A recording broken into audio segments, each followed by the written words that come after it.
So considering market validation, what happened was initially we were like stumbling, we didn't know what to do. So basically everything we have learned is self-taught.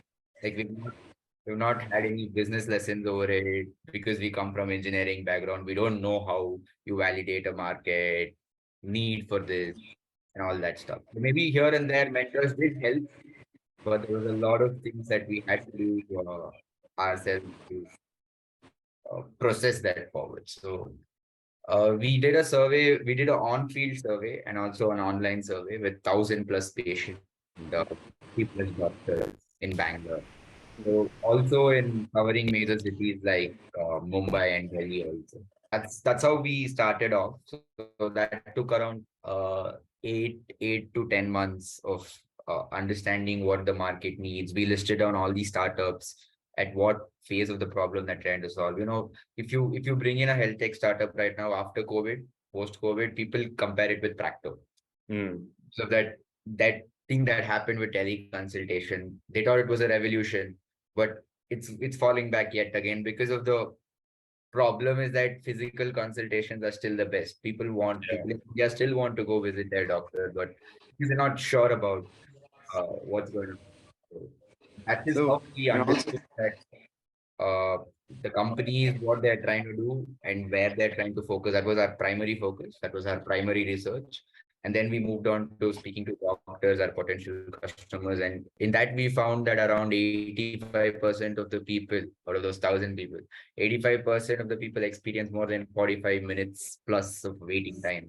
Oh, In wow. Bangalore, you could take 1,000. So if there is 10 people who's ready to use our product, maybe I am my first customer for my own product, then I know at least there will be 10 other people in the room who could use this. So Yeah. that's the leap of faith, if I would. Yeah. Yeah. Pushkar, anything to add from your side for both? yeah, I mean, so there's this. So when we were doing our initial market validation, right? So we used to go to clinics. We used to take a book. We used to sort of observe every patient walk in. We used to note down the timings. Okay, just trying to prove the hypotheses that we built. Okay, if that the problem exists, we did that a couple of times in a couple of clinics and things like that, and then we went on with the survey form. So we created an online survey and an offline survey, which I told you about. But and then what did we do with the data that we got? So there was this again, there was 85% of the people who were waiting for more than 45 minutes for an average treatment time of 5 to 10 minutes. And then we also analyzed that, okay, 60% of the people out of 1,000 people are willing to pay for a service which reduces their waiting time and gives that convenience. And we also noticed that a lot of people, including doctors, prefer physical consultations. And there was this analysis that we did from the doctor survey form, right? So there are two variables here. So one is the consultation fee, that is X, and then the number of patients he sees is Y.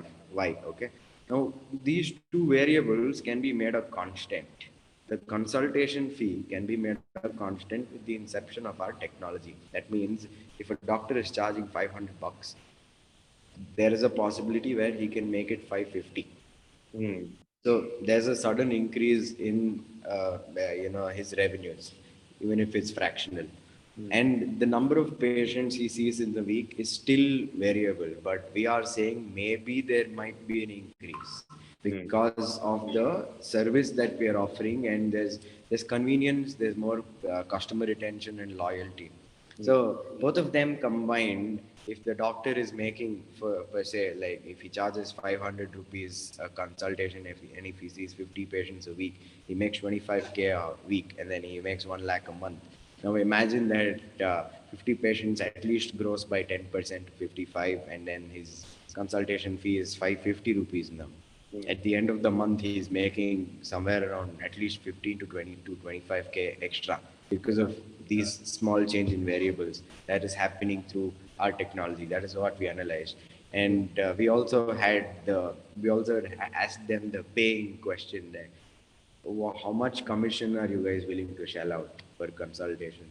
So we got an answer like at least 60% of them said they're willing to give 10 to 15% in case of such a service. But then when we took the same data and then when we spoke to doctors, they said that commissions do not actually.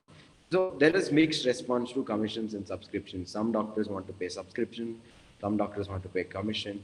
So there's things like that. So even though we have got those responses, the only way of confirming that is by sort of when you actually generate that revenue, when the doctor actually pays you in commission or subscription, that confirms the hypothesis. And we are in that phase right now where we are testing that out. So when we say the GTM, the go-to-market, you're sort of testing the business hypotheses as well as the product hypothesis.